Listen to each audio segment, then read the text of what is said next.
Good morning, Steel Baker here, and I'm going to show you how to make Victory Pig style pizza today. It took me many years to duplicate this recipe, and it's only within the past 2 years that I've finally been able to get it down to a point of consistency where I'm able to make it consistent all the time.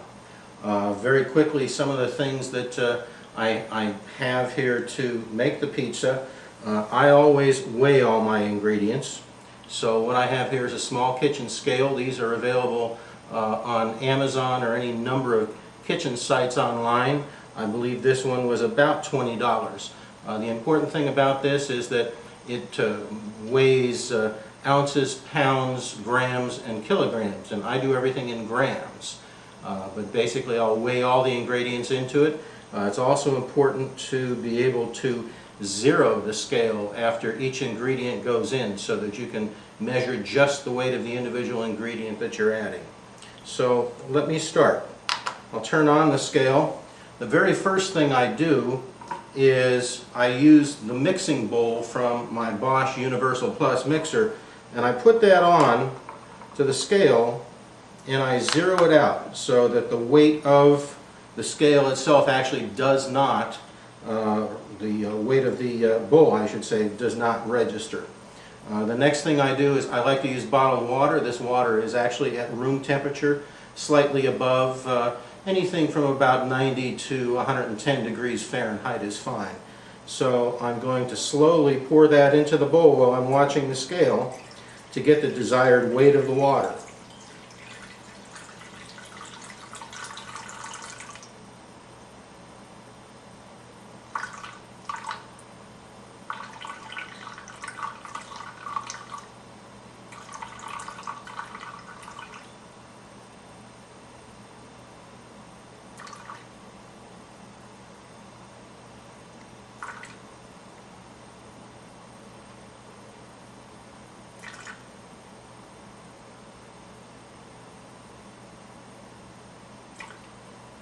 Okay, now that I've got my water in the bowl, the next thing I'm going to put in is sugar.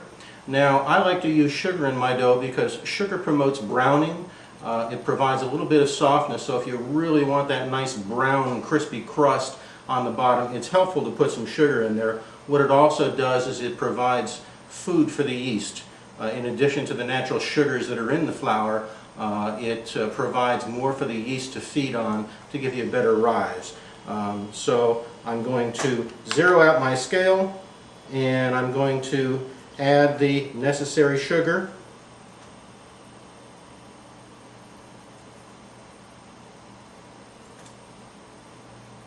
Okay, we got that. Next thing I'll use is just a little bit of olive oil. The olive oil again promotes just a little bit of softness. I don't really measure the olive oil. It's probably just about 2 teaspoons. It's just something that I put in according to I don't really measure that. All right, so I zero out the scale again. The next thing I'm going to do is I'm going to add my flour. Now, I keep my flour in bulk containers. It's off camera here, off to the side. But I basically take a scoop and start to weigh the flour into the bowl.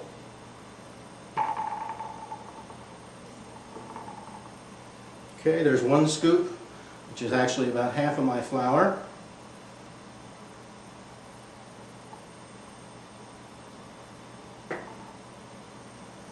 There's some more.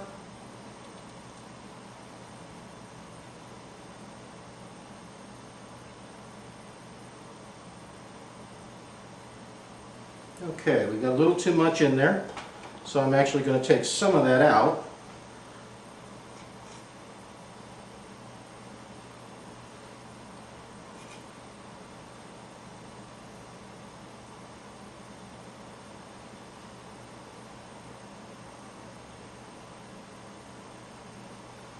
And just a little bit more out of there. Alright, perfect. We've got our flour in there. So at this point, I am now going to add the salt to the dough mixture. I always like to put the salt in last. The salt is really considered, just as the flour, one of the dry ingredients. So I zero out the scale, measure my salt in. Okay.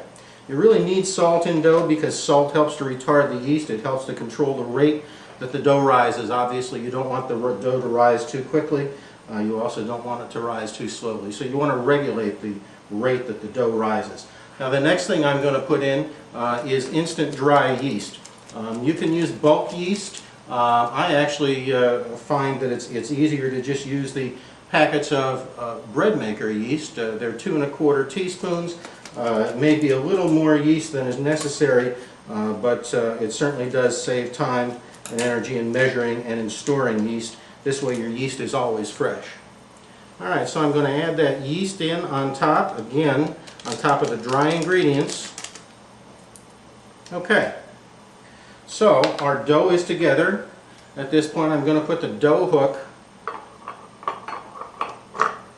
into the bowl.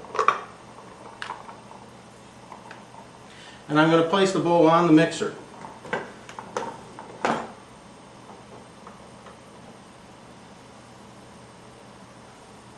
And the next thing I'm going to do is I'm going to pulse the mixer until the dough comes together as a single ball.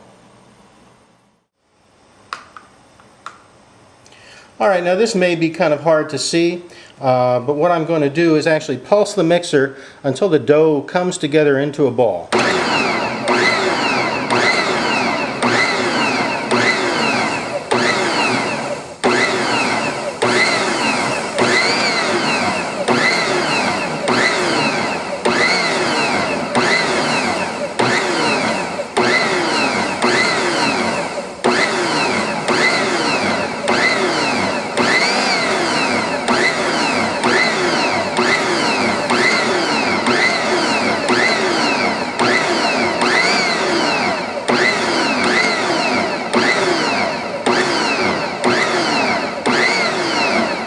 Okay, we've got our dough into a single ball. At this point, I'm going to set a kitchen timer for 15 minutes, and we're going to let that dough sit for 15 minutes so that the water and the yeast and the salt and the sugar and the oil can all really sit together, blend together, combine, and start to activate the yeast.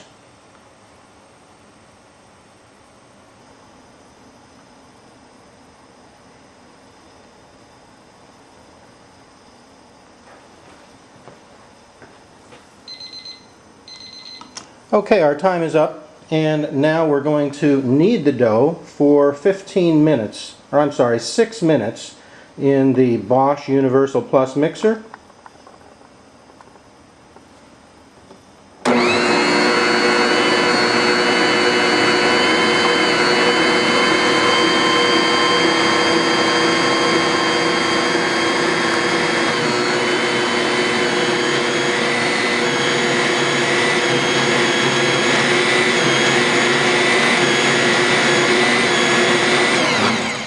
Okay, our kneading is complete, so we've shut the mixer off and we'll turn the timer off. It's now ready to put the dough in the pans. Normally I would make dough the day before and refrigerate it overnight so I would get a cold rise or a cold fermentation. It's also more convenient to do it that way because you can make as much pizza as you want, and really all you have to do the next day is give it the second rise or third rise in the pans, top them and bake them. So we'll go ahead now and we'll put it in the pans. Alright, so what I've got here is I've got a 12 by 17 blue steel pan. This pan has been well seasoned, as are all my pans. They've been baked in quite a bit, and I never wash them. The only thing I ever do is scrape them out and blot up any excess oil with a paper towel. That way they're always seasoned and the pizza never sticks. So before I put the dough in there, the very first thing I'm going to do is put the measured amount of peanut oil in the pan. I've already pre-measured the peanut oil. It's the amount that the recipe calls for. So we'll get that in there, and we're actually going to put the dough right on top of that. Alright, we'll get the mixer bowl off.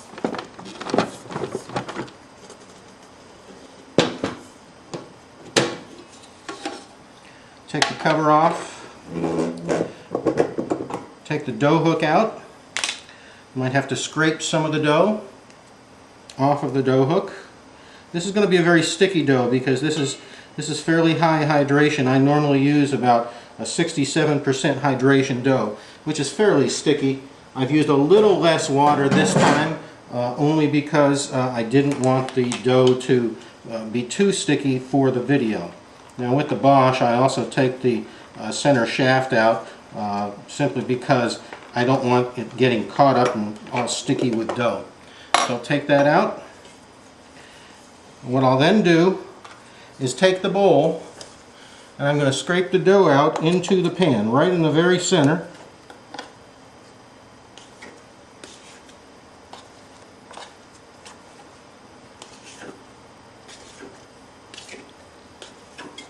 Unstick it from the sides of the bowl.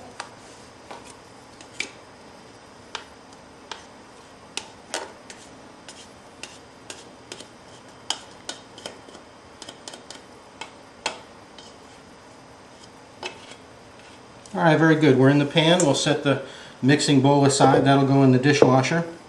Now, the next thing we do is we've got to spread the dough out for the initial stretch so it can do the first rise, essentially the first proofing. So a little tip that I like to use is we've already got oil in the pan, so basically I'm going to dip my fingertips in that oil to work with that dough. Otherwise, the dough is going to stick to your fingers and it's going to be much more difficult to spread out. So I'm going to spread that dough out the best I can. As I said, it's going to be fairly sticky. It's going to be rubbery, obviously. It's going to keep trying to stretch back. But keep working it. You want to try and stretch it into an oblong shape so that as it rises in the pan, it'll fill it. And it'll be the proper shape. It just makes it that much easier as you go along if you get that first stretch for that first rise in the proper shape. Keep doing this, again, working it with my fingers.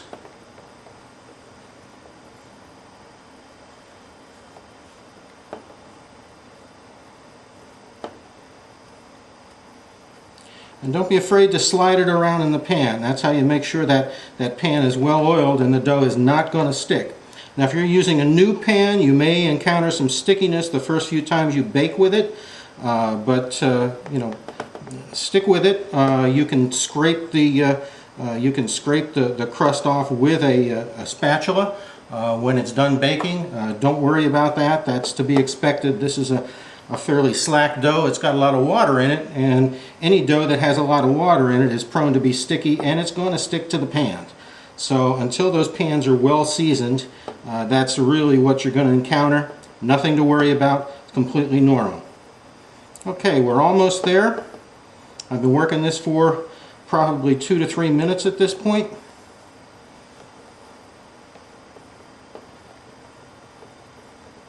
Okay, the very next step is we're going to cover that pan with plastic wrap because we're going to set it aside. Actually, we're going to set it aside for several hours because we want it to rise in the pan. Okay, and this plastic wrap is not wide enough to actually cover the entire pan, so what I like to do is put a second sheet on top to overlap them so we end up with the proper size.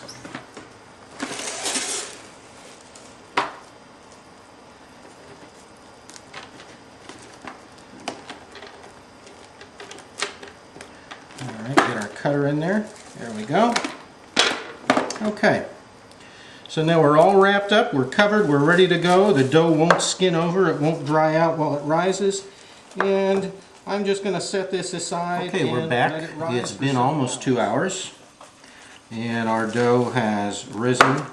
It's had its first rise, and as you can see, it's actually risen considerably.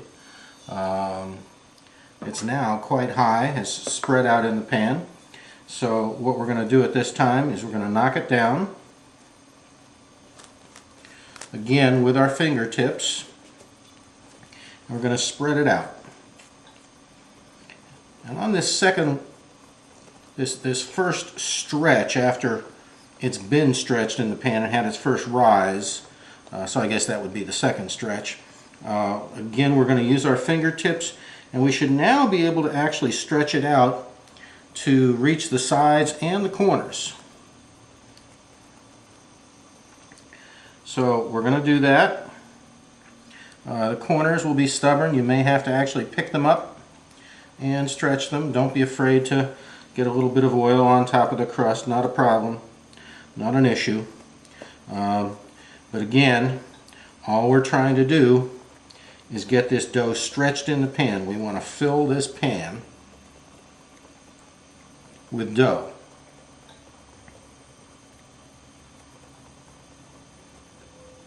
Okay.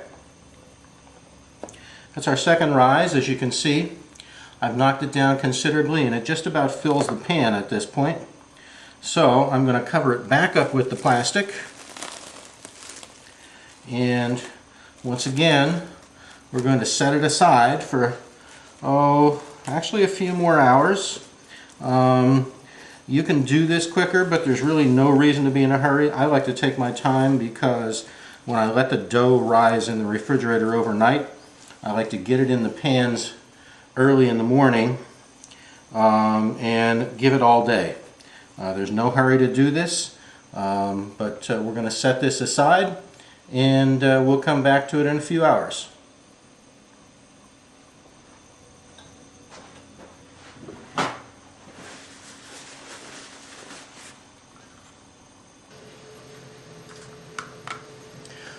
Okay, so we're back after about another hour. We're going to knock it down one last time before we let it sit for a bit, rise a little more, and top it. So I'm going to take the plastic off, and as you can see, it has risen substantially and has now filled the pan.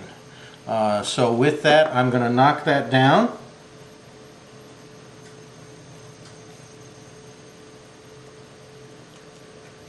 Again, working all with fingertips. And at this stage, what we want to do is we want to start to pull the sides up against the side of the pan. Okay, so it's knocked down, it's all relatively flat, and we're going to give it maybe another half an hour or so before we come back to it, and we'll be ready to top it and bake it. It's now been about an additional 30 minutes, and our pizza is now ready to top. So I'm going to remove the plastic wrap from the top of the pan, and these are again 12 by 17 inch blue steel pans. The very first thing we do is we sprinkle some kosher salt on top of the crust.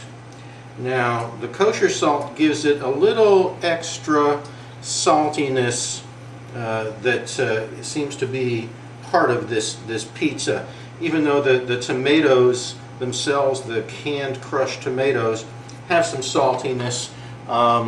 The extra kosher salt on top does indeed make a difference, and you will notice it if you forget it. Next we do our sauce, and our sauce is of course canned crushed tomatoes with finely chopped onions. No cooking, no spices. And these pizzas, Victory Pig style pizza, is not typically topped very heavily. What I like to do is drop some sauce on around the pizza, and then I'll go back and spread it just a little bit so it thins it out. Again, you know, these pizzas are not heavily topped. They're not really loaded with sauce and cheese. The big attraction in this pizza is the flavor of the onions, the tomatoes, the cheese, and of course the crust. That dough that's fried in the blue steel pan is a very big part of it. Okay, so we've got just about all on there that we want. I'm going to spread it out a little bit. Again, we've got to be careful not to knock it down when we do this.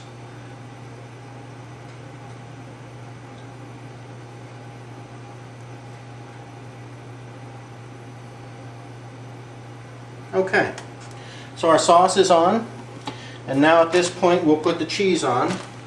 The cheese is a 50-50 blend of shredded mozzarella and Vermont white cheddar. I know that Victory Pig themselves, from what I understand, actually uses Wisconsin white cheddar, which if you buy from a restaurant supply store you should be able to get, but just buying at a grocery store like I do, Vermont white cheddar is the way to go. You still get pretty much the same flavor. Again, we don't top it too heavily.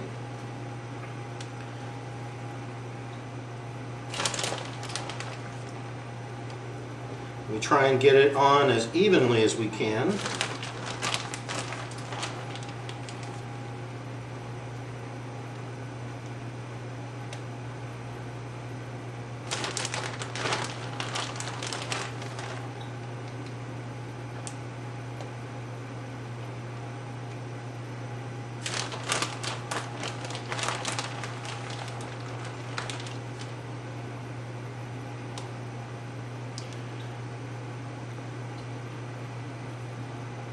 You may encounter some chunks where the shreds kind of stick together. That's okay. Just try and put them on a spot that doesn't have quite as much cheese.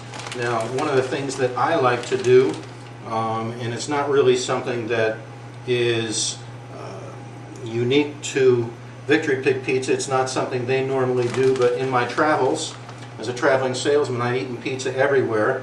And in Detroit, there are a number of pizzerias that they make what they call Detroit style pizza, and in that style of pizza they actually build up the cheese around the outside of the pan.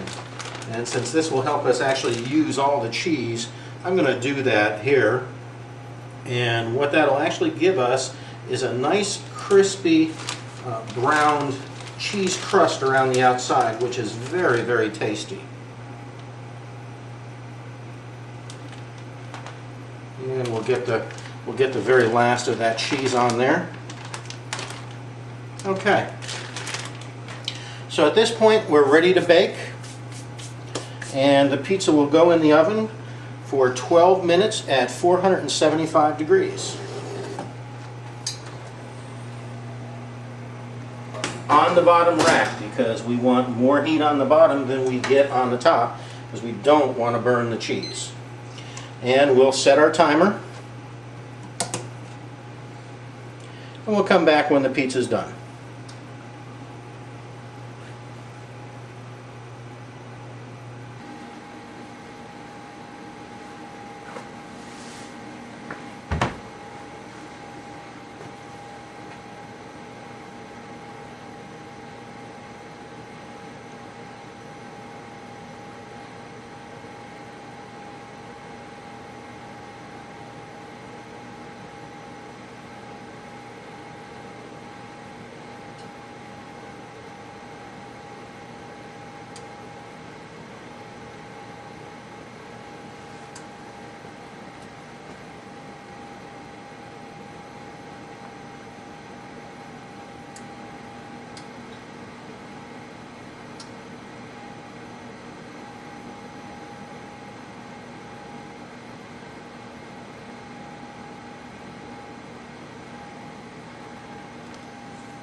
Okay, let's see how we're doing. There's about 5 minutes left in the baking.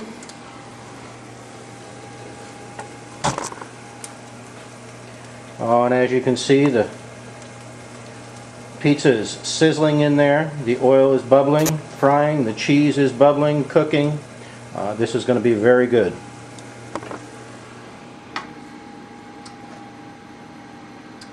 Okay, we're back. Our 12 minutes is up.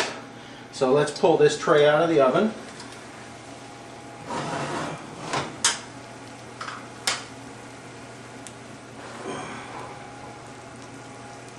And here's our baked tray. You'll notice there's slight browning of the cheese on top, and there's a lovely cheese crust around the outside of the pan. So we're going to put that up here. We can turn our oven off. And now what we want to do is we want to take a very heavy-duty metal spatula, stiff metal spatula, and we want to start to scrape it on the outside to actually separate that cheese crust from the pan.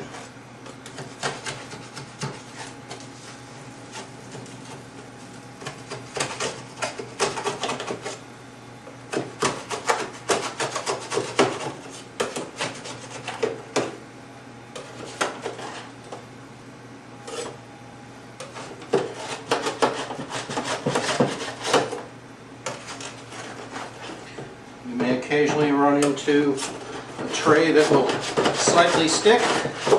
That's okay. That's normal.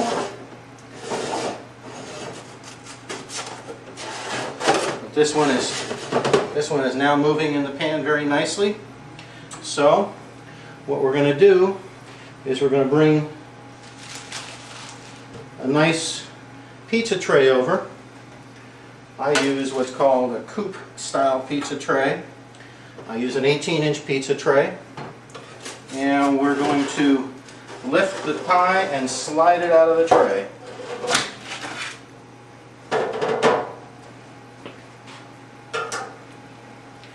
And this is our finished pizza.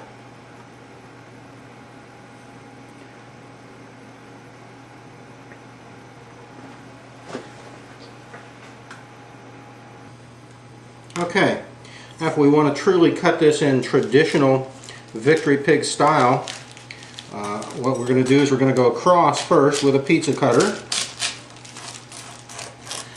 Listen to the crispiness as I go through that crust.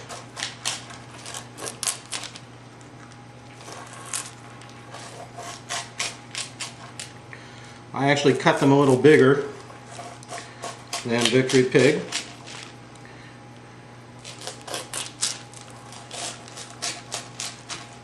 Victory Pig, many of the places, they get 14 to 16 cuts out of a tray. This one is 12. I normally do it in 14.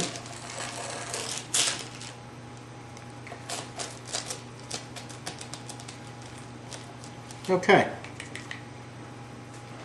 So what we now have is a wonderful tray of Victory Pig style pizza. And if we look at the browning on the bottom, look, we've got beautiful, beautiful crust browning on the bottom. Let's look at our crumb. Our crumb is nice and open. It's light, it's airy.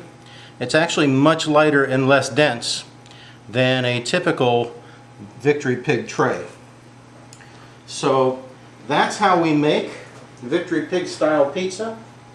If you have any questions, certainly feel free to email me through the pizzamaking.com site, and I'll be glad to answer any questions you have. In the meantime, I'm going to get a plate and enjoy.